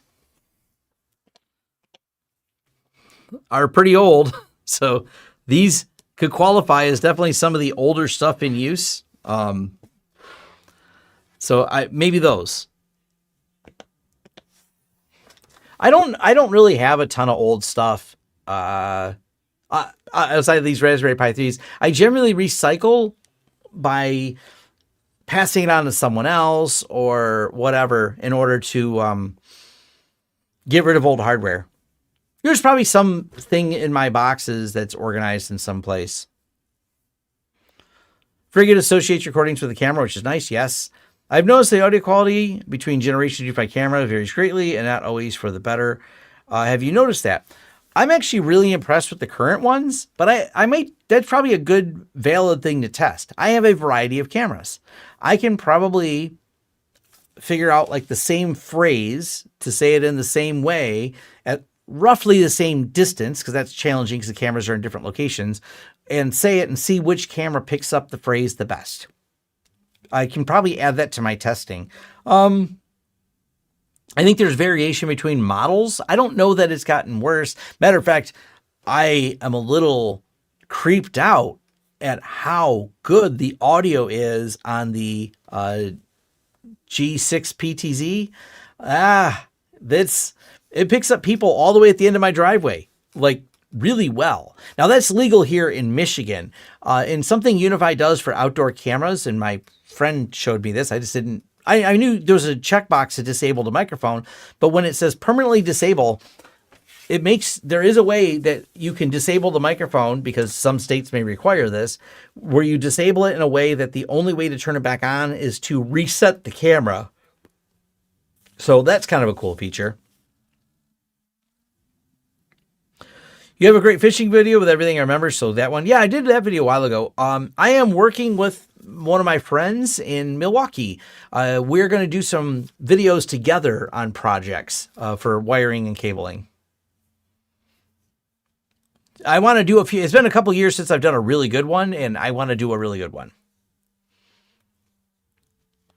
First thing to do is run the house in 1.5-inch conduit. Great idea. If you're building a house, put conduit in. If you're building a building, put conduit in. Makes your life easier. Do you keep your cameras on a separate VLAN? Why, yes, I do. I do have a dedicated VLAN just for all the cameras. A lot of people get very concerned that UniFi cameras would reach out to the internet. I don't know why they're worried about that, but by the way, they don't. In case you're wondering, the UniFi cameras talk to the NVR, and the NVR does the internet connection. Yeah, UniFi will record. Synology will record that. I have set up still.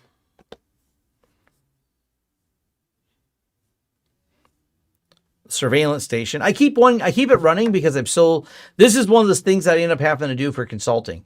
I have sold a lot of systems over the years. People reach out to me and want to have questions. So I keep one set up and going and updated and doing time lapses.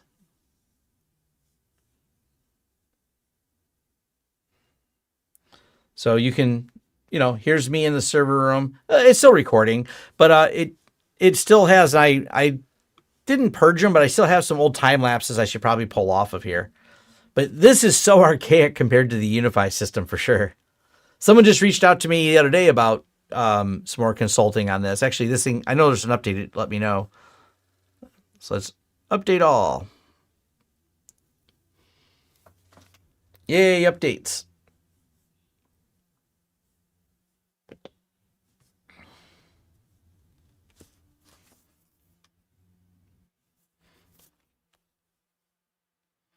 Yeah.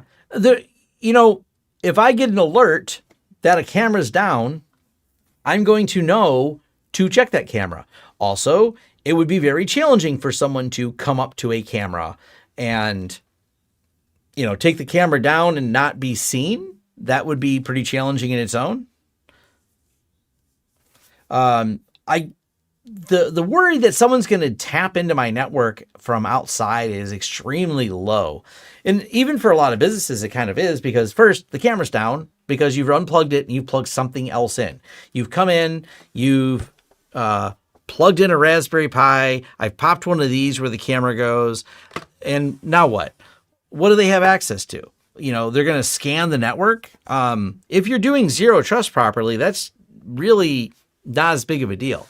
I encourage people to really think about zero trust and identity-based protections, because the concept of zero trust, as defined by NIST, is position on the network does not denote you access. So just because you're on my network doesn't mean you can access things. Matter of fact, you will find a very boring network where I do not have a bunch of things just open to access. You'll find login pages.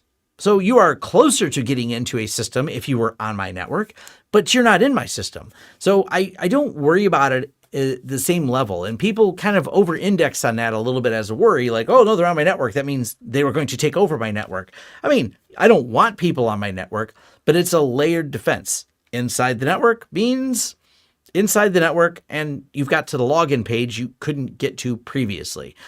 DNS poisoning is a possibility, ARP poisoning and doing that, but now you're going to start firing off alerts because DNS isn't going to work properly. Certificates aren't going to match. You got an IP address and you unplugged a camera, and I'm already trying to figure out why the camera's down. You're going to be found before you're able to execute those things, statistically likely. That's my thoughts anyways.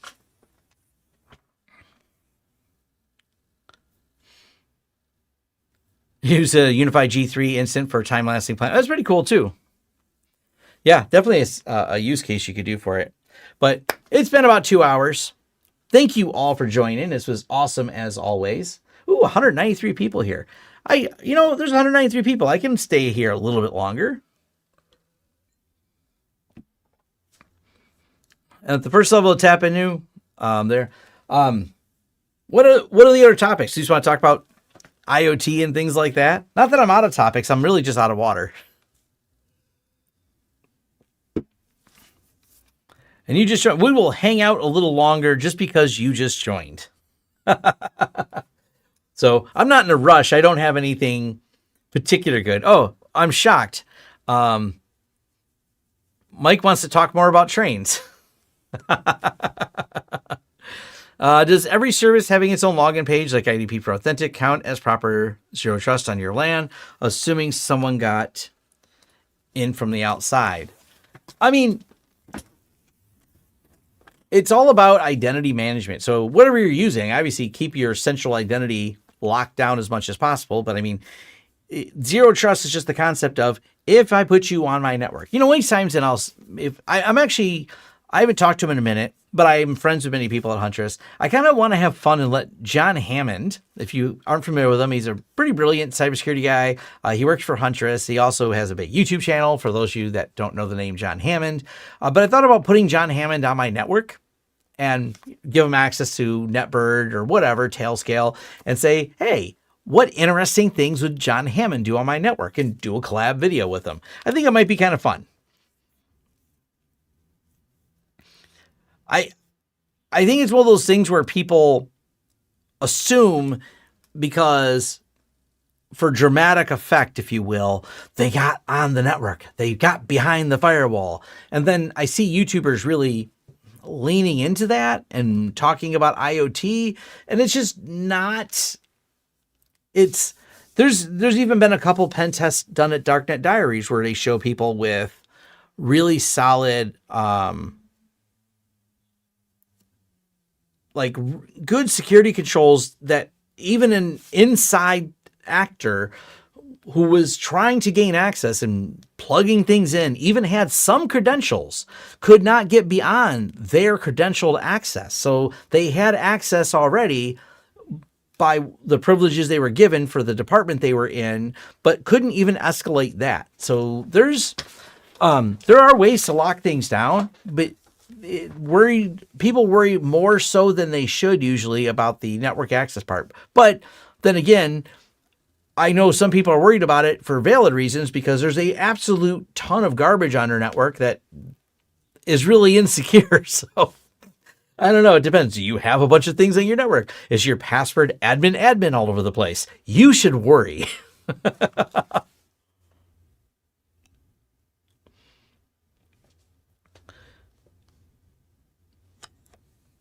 Yeah, if you're worried about people accessing your cameras, add more cameras to watch how people access those cameras.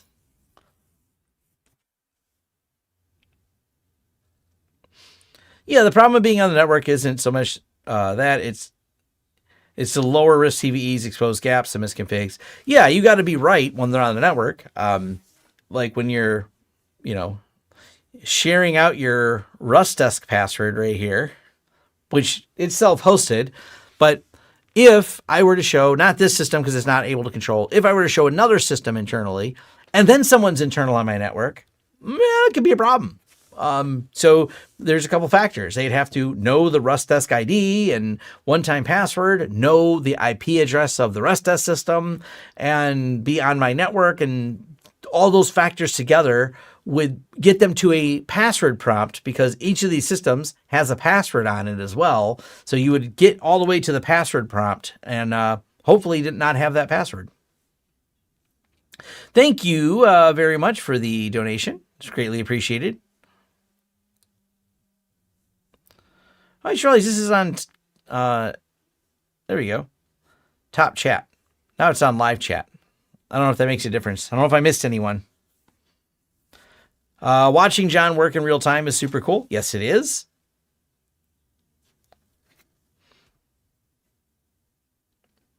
Authentic is something on a short list to do soon. Yeah, Authentic's pretty neat.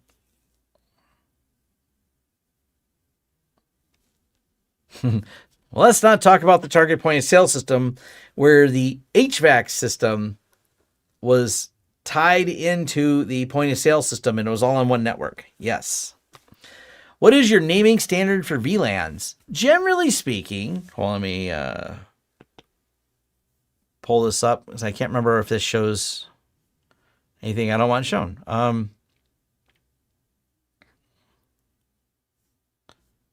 Nope.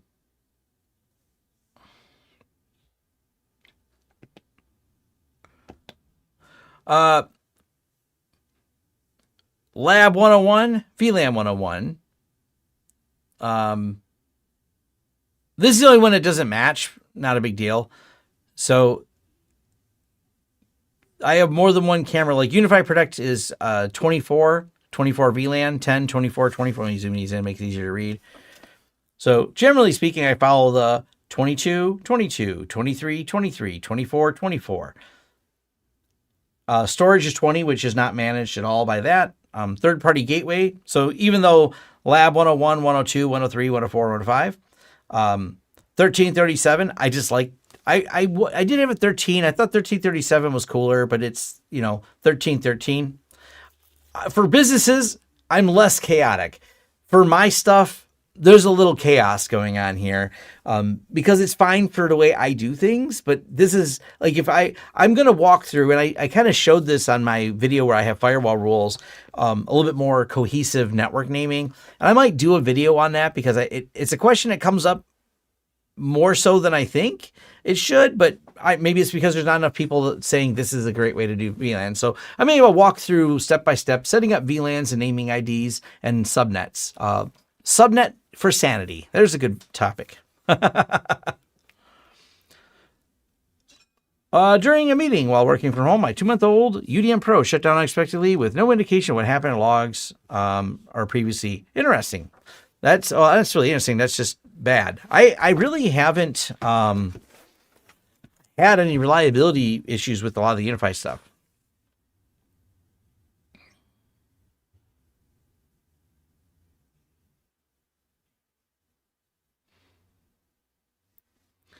Do you use anything in particular to diagram and document networks? I generally use diagrams.net. It's a free and open source diagramming tool. I've used it a lot throughout all my YouTube videos, and I have dedicated videos to using diagrams.net. Quick question, PXC over Wi-Fi or diskless Linux boot? Think that's possible? Maybe. Never tried that at all. I don't know if that works.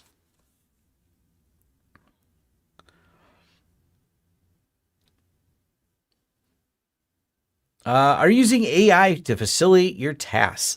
Occasionally, I sometimes want better wording for something. I use AI as a fancy thesaurus. It's good at coming up with names and phrases and things for social media. I use it for writing scripts. I use it for regex. I would say regex is one of those things that I am disappointed in myself that I no longer know it. I used to be good at it. I am not. Therefore, AI is good at it. So parsing logs or writing some type of script to do a thing, I've never been a great script writer. I've never really been good at any particular language. So I find it very helpful for building out tasks like that. So yeah, I do use AI. I don't let it be a substitute for thinking. I think that's where I draw the line. So I do it for the one-off task, and I know I'm not worth learning, but a lot of things to me are worth learning and worth getting good at. It's also kind of a good sounding board when I think I have something right, or I'm looking up an obscure command. It's a good command reference because there's, part of it was a brain fart, but I was trying to install something I had installed in a while in Linux. I'm like, where's that file located? I'll just ask the AI system, and it told me exactly where that file was located. I'm like, there's where the config file is. I think I was setting up unattended upgrades, and I wanted a couple settings changed. I couldn't remember where the unattended upgrade settings are, but AI knew right where they were. So it's kind of a fun. I could have Googled that too, probably, but Google's awful. So yeah, Google's gotten awful. What is layer 3 switching? When is used? Good news. I have a whole video about layer 3 switching. When is it used? When people design things wrong, sometimes that's when, the idea would be if you have two buildings, building A, building B, and you've subdivided building B into several pieces, and building A is the head end of the network. Instead of going all the way back up, you may want to do a layer 3 route so they can jump over to another segment that they're allowed to route to without going back over to building A. That might be a slower connection over a site to site. That's a common use. Not the only use case. That's a common use case. Oh, yeah. I don't consider this cheating because I always human in the loop here auditing this. Sometimes people ask questions in my forums and I'll use ChatGPT to make more words because I realize my answer may be too few words. So I would like more words added to this answer, and it'll give a nice structured answer. I'm like, oh, I know what this person wants to do. So I'll explain it briefly to ChatGPT, write a work instruction that explains how to, because the person didn't know what they were even trying to how to. So I looked at what they were doing, understood what they probably wanted to do, usually through a couple interactions with questions I ask in my forums. And then from there, I can have ChatGPT write out a work instruction for them. Then I'll look at that work instruction, validate it, because sometimes it's wrong, and I'll fix what's wrong because it hallucinates, and validating a work instruction is faster than typing one out.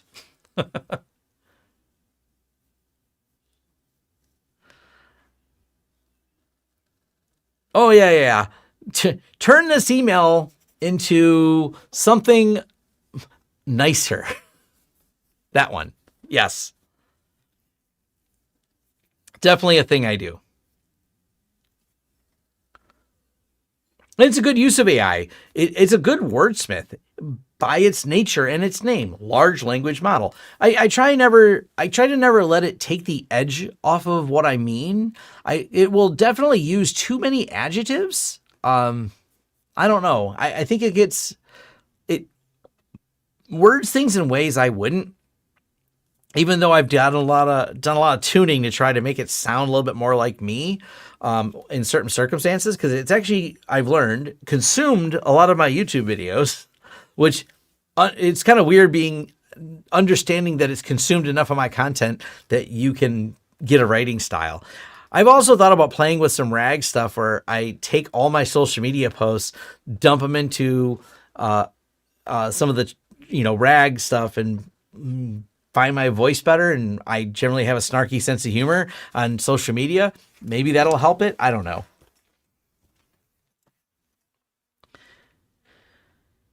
Yeah, keeping your own tone. And I think that's where a lot of people, that's what AI slop is. I had a post, as a matter of fact, I'll share it out because I shared this the other day, and I think it's worth noting.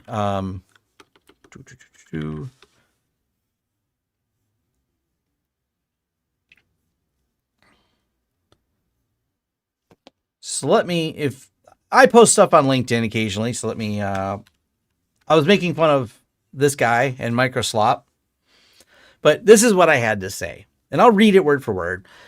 LLMs don't know what's good. They know what is frequent. That distinction matters. Large language models don't understand values or outcomes. They predict what's most likely based on the past text. When you optimize for likelihood at scale, you don't get insight, you get the average. The averaging is how we ended up with AI slop being Merriam-Webster's word of the year. This is that uncanny look you have in the images. It's easy to see an image and go, that's AI slop. It's harder to see words because people say things differently. They express things differently. But the averaging is where it's visually easy to see. You kind of get it, though, when you look at it, because it starts using a lot of adjectives that aren't the same. So Microslop CEO Satya Nadella used bicycle for the mind analogy in his recent blog post, blah, blah, blah. It's a blog post he did. And he actually asked people to stop saying AI slop. I'm not stopping it, and neither are many of you. He also implied we like to use AI slop. Personally, I would like to see him stop subsidizing AI slop machines, but I'm not holding my breath on that. The bigger issue with his blog post is that LMs don't fit the bicycle for your mind analogy. Now, bicycle for your mind, if you're not familiar, is a phrase Steve Jobs used, and it was talking about the bicycle being something that for the efforts human put into it, it takes us further. And that is the idea, is that computers and technology is a scaffolding by which we are extending our abilities on. And I will agree with that for computers, but LLMs are really not the same thing. That's because computers and bicycles are deterministic tools, not probabilistic tools.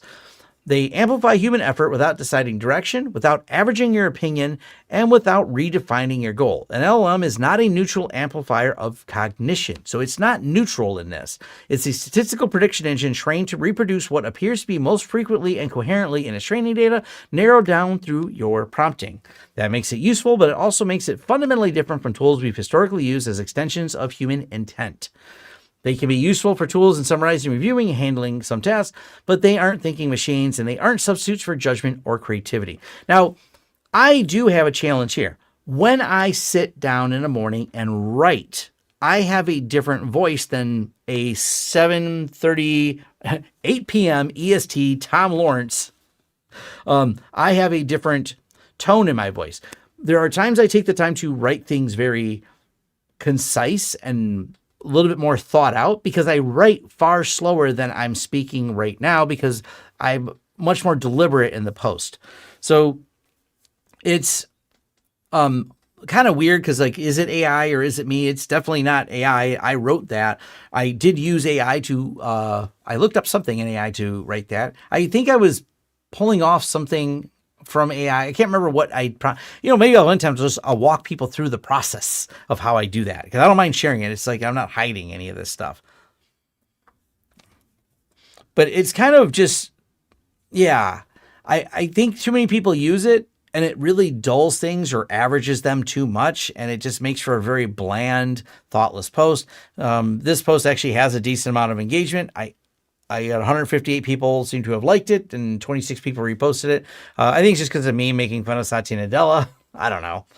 But I try not to do things with AI that would dull or average things out to be less interesting, less engaging, and less me. I'm always trying to be careful on that.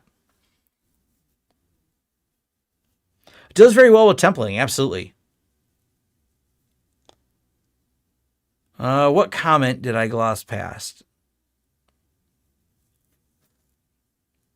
Where is your comment? Was it a comment on LinkedIn, or was it a comment in here I missed? Oh, given the opportunity, okay, right here. I've been given an opportunity to take over an entire data center to become a controlling shareholder. I've got a big formulated plan, but what other cool stuff to implement? I don't know. I don't have a data center, so I don't know what you need to do to fill up a data center. But if I can film in that data center, I like cool things in data centers. So reach out to me.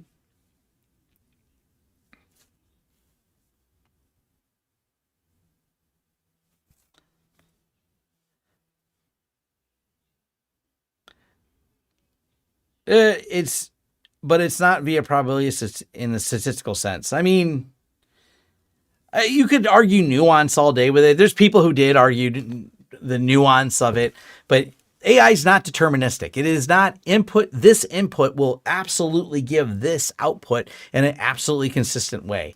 That is not how they work. That's the important part that I was trying to get across there, is when you're doing a math function of some sort in computers, we have this input and we will get this output with the given parameters consistently. That's how computers work. You get very different outputs for even the same input. I know you could adjust the temperature and you can tune the model, et cetera, et cetera. Once we're getting into nuance there, but that's not how everybody uses it. Generally speaking, people are using it for its ability, which is fun for a lot of the use cases I have for it, but it's not the bicycle of the mind. It's not exactly the same. It's still a tool that can enhance the work you're doing.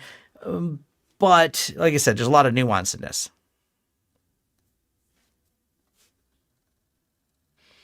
If I'm in the UK, well, I'm not in the UK, but I do. Maybe I'll go there this year.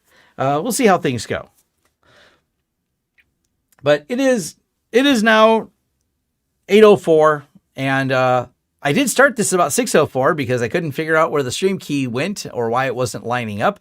I also learned I have a whole lot of stream keys that were created by some of the tools that I should probably delete because they're old. So I have to fix all those things now.